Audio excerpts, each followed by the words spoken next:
He slides the chipped mug across the coffee table, presses his palms flat to the grain, and counts the seconds aloud. 1, 2, 3, as if knocking might wake the silence.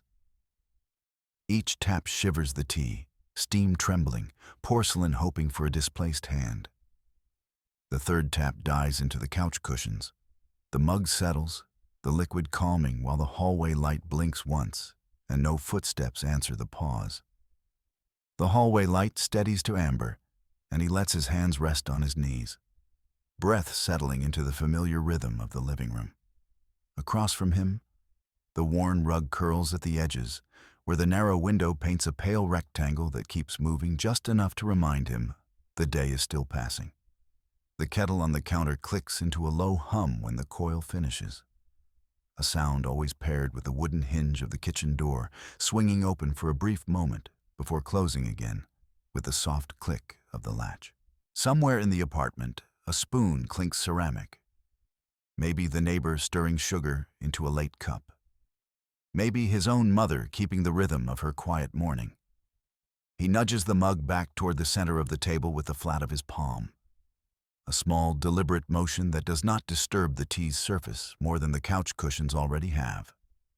The television murmurs from the corner shelf. An anonymous voice delivering the weather report over the steady breath of the air filter, and the family calendar pinned next to the doorway keeps its grid intact.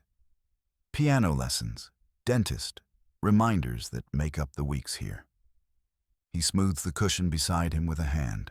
The fabric makes the same soft whisper it always does as the cat, curled between the TV stand and baseboard, stirs, shifts, and settles again. The room is familiar, each motion measured and careful.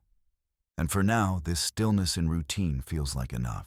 Jordan stepped into the narrow kitchen, and the smell of rosemary chicken hit before either parent said anything. Dad, in an oil-streaked apron, turned the pan, steam curling toward the ceiling fan. Mom was at the counter, folding napkins with the precision she used on school uniforms. "Third plate?"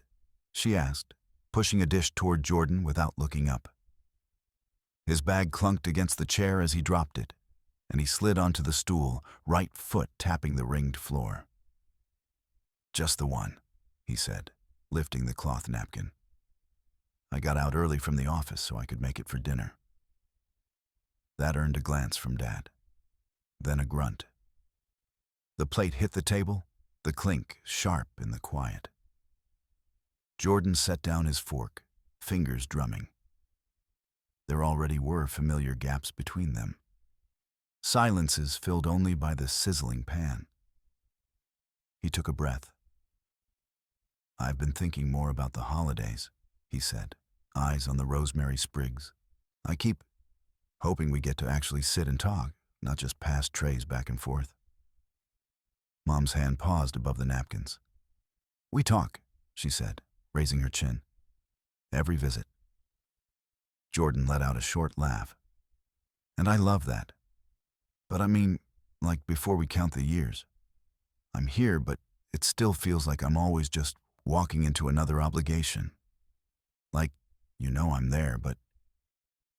He ran his thumb along the fork handle, not meeting her gaze. "You left for 3 months with barely a note," Dad said, turning off the burner. He set the lid in the sink with a clatter, the motion rigid. "You work all day, come home late, and when you call, it's 5 minutes while you're driving. What do you expect us to do?" Jordan's breath caught. "I wasn't trying to avoid you. I was moving my office, Dad. I was trying to keep things going. But being close isn't just about showing up. It's about... I remember the backyard lessons, the way you'd come sit when I needed you, and now the room feels bigger." Mom finally looked up. Her fingers twisted the napkin's corner. "You think we don't feel it too?" she said quietly. "You thought we didn't notice you slipping away." The words landed, and Jordan's shoulders dropped a fraction. Tension stretched between them, Dad folding his arms, Mom's knuckles pale. "I'm not saying we tear down the walls tonight," Jordan said. But maybe we could start with a Saturday. No phones. Sit on the porch like we used to. You can keep the napkins. I'm not trying to change everything. Just show up together. The words came faster now. A release. Dad exhaled sharply and leaned back, the chair's legs scraping. Saturday morning. I can be down with that, he said, gritting his teeth. Mom's lips twitched. You'll have to remind me, she said softly. And for the first time since he walked in, she didn't look away. Jordan nodded, a small smile tugging. The rosemary chicken simmered, and their voices settled into a quiet rhythm. It wasn't a fix, but the request hung between them like a promise. He picked up his fork, and for a moment the silence was only the sound of his knife tapping the plate and the faint scrape of Dad's chair as he stood to refill the glasses. Maya drops her keys onto the counter with a clatter and paces across the kitchen before settling at the table beside Jordan. The 2 mugs of coffee steam between them. Jordan's face is still flushed from the park walk Dad insisted on. Maya scrolls through her phone, thumb hovering over a name. She steadies her voice and says, Leo didn't even pick up when the storm sirens went off last night. Jordan leans forward, elbows on the table. What did you do? I texted twice, left a voicemail. He read them. Those little gray bubbles switched to blue, but nothing else. She taps the screen as if it will make the next reply appear. The tension is a presence in the room. Jordan reaches out, places his hand flat on the table near hers without touching, as if a bridge can be made through the thickness of air. Maya exhales sharply, shoving her phone into her pocket. I drove past his building this morning, she says, but the lights were off and the lobby was empty. The security guard told me Leo hasn't signed in since Tuesday. Jordan swallows. You're not going to go in there uninvited, he says. Maya lifts her chin. No, but I'm going to call his friend from college. Maybe he knows whether Leo got on the overnight shift. The phone rings once, twice, then clicks over. Maya's shoulders sag for a heartbeat before she lifts them again. No answer, she mutters. She opens the fridge, slams it shut, then tilts her head toward Jordan. This is the second time he's shut down when things get loud, when everything else is pressing in. Jordan's fingers curl around his mug so tightly the glaze creaks. You don't deserve to be the only one in the room asking for a reply, he says. Can I go with you when you talk to his friend? Sit with you while you text? Maya nods once, the movement small but firm. Yes. It is easier when you're here. They stand together at the sink, letting the silence hold them a moment. Then Jordan heads for the drawer and pulls out a small notebook. He scribbles Leo, friend's number, and presses the pen into Maya's hand. Write it down so it's ready to send, he says. Maybe if we try the group chat, he'll see there's more than one voice waiting. Maya does, lips pressed thin the whole time. She hits send, then waits, watching the dots appear and vanish without a reply. Maybe he'll answer after this, she whispers. And Jordan nods, not seeing it as a personal failure, but as a thread they can pull together. She exhales again, softer, letting the breath out in a tiny release. Jordan squeezes her shoulder before she disappears to the bedroom for a minute, then returns with a jacket draped over her arm. If Leo doesn't respond, we go to the community center, she says. You've got the list. Jordan flips through the notebook and lands on a page where he already penciled, check on Dad tomorrow. He adds another line beneath it. Support Maya. Call Leo's buddy if needed.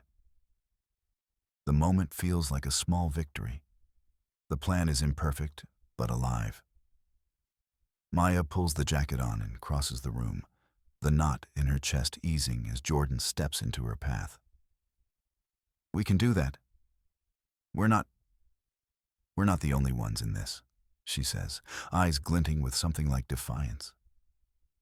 Jordan nods, the energy between them shifting from uncertainty to a quiet reassurance. They start toward the door together, leaving the phone on the table, not expecting an answer, but ready in case one comes. The unresolved hazard of Leo's silence remains. But the scene closes with them moving, acting, and facing it together. The rain had turned the parking lot into a mirror of the gray sky. And when Maya pushed open the glass door of the community center, the smell of damp coats and bleach greeted her. Jordan handed over the visitor log to the receptionist, their fingers brushing as he wrote Leo's name beside the column labeled Last Seen. The receptionist glanced up, holding a form from the outreach desk, then nodded toward the upstairs art room where Kai sometimes meets people. The staircase creaked under their boots as they climbed, a pulse of static from the old heater filling the silence between them. Kai was bent over a low table, paint on his forearms, eyes flicking from the paper to the door. He straightened when Jordan cleared his throat, suddenly standing so fast he bumped jars of brushes. "You two again," he said, voice tight, folding his arms before Maya could explain. Jordan stepped forward, pushing aside the invisible wall Kai had erected, and the tension snapped. Kai shoved the brushes aside, paint splattering on the floor, and yelled, "He isn't hiding from the storm now. He's hiding because no one keeps knocking." Maya held up the leaflet they'd taken from the counselor's office earlier, still damp from her pocket, and tapped the headline. Stress, unprocessed grief, and defense mechanisms create predictable emotional distance. "We heard that, Kai," she said plainly. "So yeah, we're still knocking. We're not assuming it's random." Kai's shoulders jerked once. He let out a breath as if he'd been holding it since the storm, and now the air finally moved. Jordan leaned in while Maya listened, eyes scanning for the break in Kai's armor. "Where did he go after the storm?" Jordan asked. Kai pointed to the sketch of the riverbank taped to the wall, the place Leo used to smoke. His voice cracked around the edges. "He's been skipping shifts at the shelter, not answering nights. And when I texted, it pinged back like silence had a heartbeat." He pushed a crumpled receipt across the table. "He bought a pack of cigarettes and a coffee at Mabel's at 3. I went there yesterday. Door was locked from the inside." Maya took the receipt and folded it with steady fingers. "Kai, who else did he talk to before locking himself away?"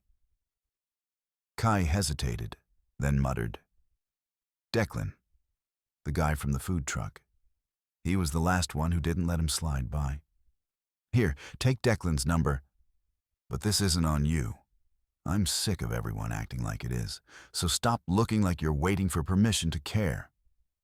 Maya pressed her hand lightly on Kai's arm, and he let the tension bleed into his shoulders. Jordan stepped outside with his phone already dialing Declan as the rain eased to a drizzle. "I'm at the community center with Maya," he said when Declan picked up. "And Kai just mentioned you'd heard from Leo last." Declan's voice crackled over the line, sharp at first, then softening into relief. He said he'd seen Leo at the river walk 2 nights ago, moving slow, head down. Declan agreed to meet them there in an hour if Leo appeared, and to text the exact bench he thinks Leo is sitting on. Maya scribbled bench 13 on the crumpled receipt while Jordan hung up. Kai watched the exchange, his jaw unclenching enough to show tired gratitude. They headed back down the stairs with the rain easing, the plan not a cure, but a step. Kai's number, Declan's meeting point, the recognition that the distance was not random and that they were still knocking. Jordan pushes open the kitchen door and catches Dad mid-sip of his third coffee, elbows on the counter, staring at nothing except the clock. Maya perches on a stool with her phone face up, Declan's message still there. "Waiting at the old pier. Bring anything that reminds you of him." Jordan drops his backpack, sighs, then slides into the chair opposite Dad. "Before we go anywhere," Jordan says, voice quiet, "can we actually talk right now?"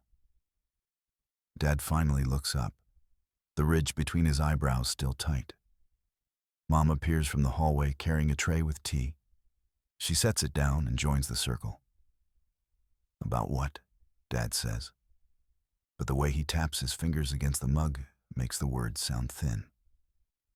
"About us," Jordan says. "About how we act like being busy means we're fine. I keep catching myself ducking away from some of the stuff you and Mom bring up, because I don't know how to keep the conversation from turning into something painful.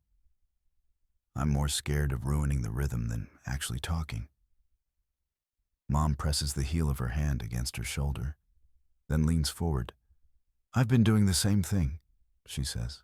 "I figured as long as I kept the house full of errands, of food prep, I wouldn't have to hear the silence when I asked if you were okay." Her voice cracks. She doesn't draw it out. Jordan leans in, fingers curling around the edge of the table. Dad's gaze flicks between them. He swallows. "I kept telling myself staying busy at work would keep me useful," he says. "But I've avoided the leftover guilt from the accident. Didn't want to see it in your faces. I avoided you, Jordan, because if I let myself feel it, I thought I'd lose you." The mug slips in his grip, a dark ring forming on the wood. He doesn't reach to set it down right away. The silence cracks only when Maya clears her throat. "Leo's friend Declan told me they used to go to the pier when things got too loud at home," she says. "He's there today, waiting for us. He wants to talk about what Leo might need. But he couldn't get a hold of him either." Jordan nods. "So we go together, not because we're fixing everything, but because we're showing up." He looks at Dad. "That means you come with us. No excuses." Dad exhales, the muscles along his jaw loosening a fraction. "I'll be there," he says. He pushes his coffee aside, stands, and grabs his keys. Without the usual scramble, Mom squeezes his hand on her way past him, then catches Jordan's eye and gives the faintest smile. As they head toward the door, Jordan grabs the thick binder of Declan's notes from the counter. "Maybe we ask him if Leo's been to the pier or said something to anyone," he suggests. Maya nods, already dialing Declan while they walk. Dad hesitates in the hallway, then turns to look at Jordan. "I don't know how to do this," he says, "but I'm trying not to step back." "That's enough for now," Jordan says, the words blunt but steady. "We'll keep that going." They step outside together, the air cool enough to sting their cheeks, even though no solution gleams yet. The motion of their chairs scraping, the door thudding behind them, and the quiet packed in Dad's shoulders feel like small releases. Tangible, awkward, and true. The pier smells like copper and salt. Jordan is already settled on the bench when Dad appears, shoulders slightly hunched, a canvas bag swinging from one hand. They exchange a nod, and Jordan doesn't dive straight into the Leo talk. Instead, he pats the spot beside him and says, "Same ritual? Color of the weather?" Dad drags a hand through his hair, then sets the bag down and answers in a low voice, "Fog with a sliver of gold." Jordan responds, "I'm blue with a spark." They both wait, Dad's gaze fixed out over the water. Then he exhales and adds, "I'm glad we're doing this." The check-in takes seconds, but the silence that follows feels like a shared promise. The first event unfolds as Dad pulls a folded note from his bag and slides it toward Jordan, fingers trembling slightly. "I kept this from when Leo was still calling me," he says. "I thought if I held on to it, it would make the weight lighter." Jordan opens the note, revealing a handful of names and a list of places Leo liked to go. Jordan sets it beside him and leans forward. "We still go through it together. he says. Dad nods, the tightness around his eyes easing a fraction. Jordan asks, "What's the heaviest thing you're carrying right now?" Dad blinks, then answers, "Guilt for not checking in sooner." Jordan keeps his voice steady. "Then we take a minute right now. What's one small step you can take before we leave?" Dad says, "Call the crew from the dock shift. Let Declan know I'm here, and I'll tell them I'm committed to showing up. The small ritual has already shifted, even before Declan arrives. The second event is Declan stepping off the pier, raincoat zipped tight, breath fogging in the chill. He hands over a folded map outlining the newest sighting.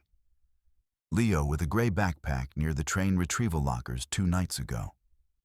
He didn't show for the rally. Declan says quickly, scanning their faces. But someone saw him leave with a guy named Mitchell, heading toward the old rail yard. Jordan points to the map. That's where he used to paint murals, right? Dad leans in, tracing the route, then says, "If we go there, we go together. No side trips to avoid the heavy stuff." Declan nods, but also mentions that Leo's phone pinged near the pier earlier this morning, though it died before anyone could reply. Maya's voice crackles faintly from inside Declan's messenger, asking if they've heard back. That's the third event. Maya calling and Dad answering, "We're here and we're listening." He tells her to keep the line open for Leo, to update if anything shifts. When the call ends, Dad looks out at the waves and says, "I'm not letting him slip by another time." Jordan feels the tension spike. Dad's edge-filled resolve brushing against the fear it might still fail. Jordan doesn't let the fear sit untouched. "Then we don't let silence freeze us," he says. "We keep asking and keep showing up." The emotional peak hits when Declan mentions a person Leo used to trust, someone who knew his schedule.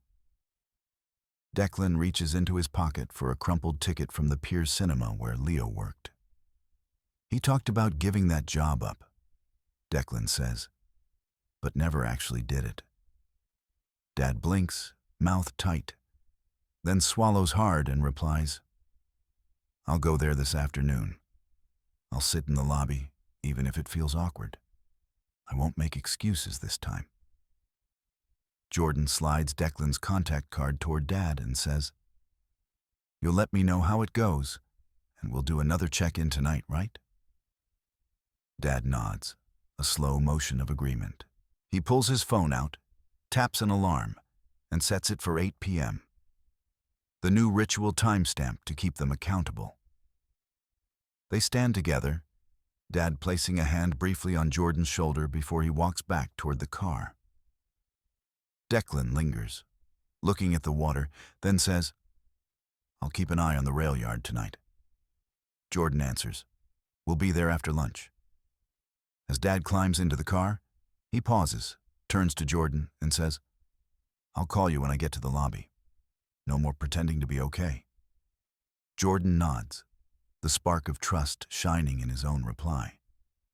We keep checking in, even when there's nothing new to report. They watch Dad's taillights disappear behind a row of gulls, knowing they will check in again tonight. Persistence woven into the ritual. The cinema lobby smelled of buttery popcorn and fresh paint.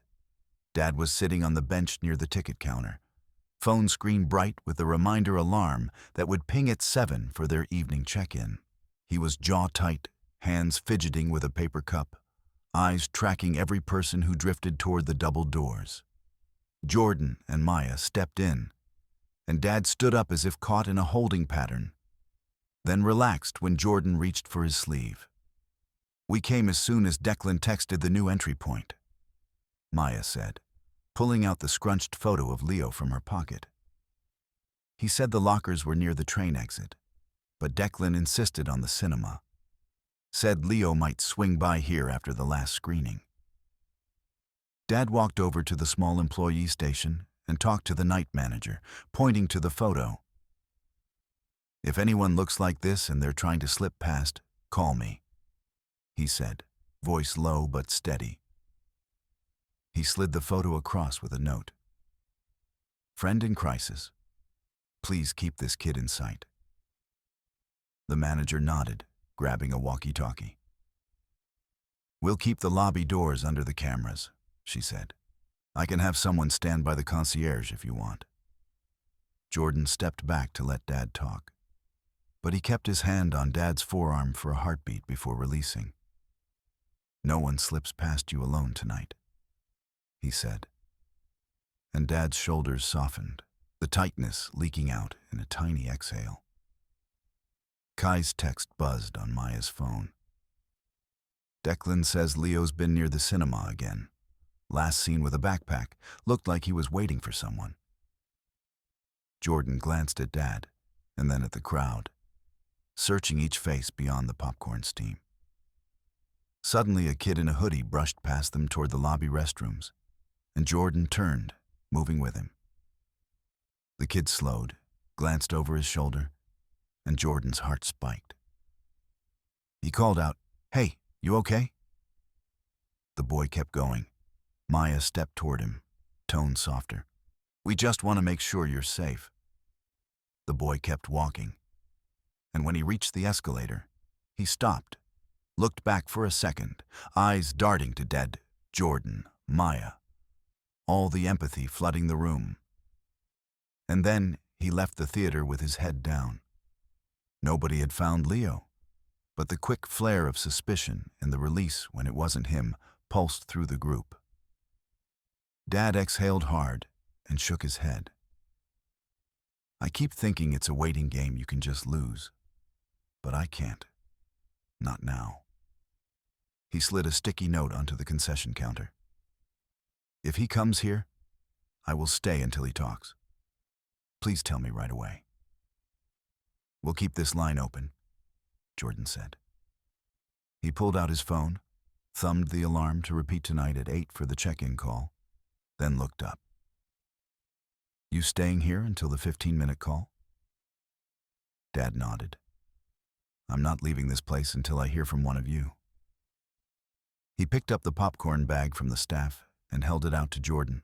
Their commitment was visible in every step. Dad answering the manager's questions, Jordan scanning faces, Maya keeping the Declan connection warm. The tension hadn't gone, but now it had direction. A shared scan of the room, a promise to wait and watch and keep calling. That was the payoff, the small release, knowing they wouldn't slip back into old silence, and that the cinema lights would stay on for them until Leo showed up or they drove to the lockers themselves. The cinema lobby thrummed with the low murmur of trailers, but the family carved stillness into its heart. Dad stood by the velvet ropes, the photo of Leo folded into the palm of the staffer beside him. Yet his hand never left Jordan's shoulder. Jordan leaned back against him, the ritual of popcorn watch unfolding before their eyes. 2 boxes untouched, steam curling, though no film played. Maya threaded her fingers through theirs, the shared alarm in her pocket buzzing once and softening into a quiet insistence. Across from them, the staff watched the doors with new urgency.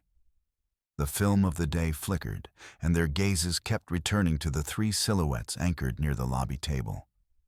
Every time the bell above the doors chimed, Jordan glanced up, breathing with the rhythm of their check-ins. Dad did not look away. Not now. Not ever again. They had stayed together while waiting, refusing the old pattern, and as the lobby lights deepened into the violet hour, they rose in unison, hands still joined, stepping toward the exit with a single, sure movement.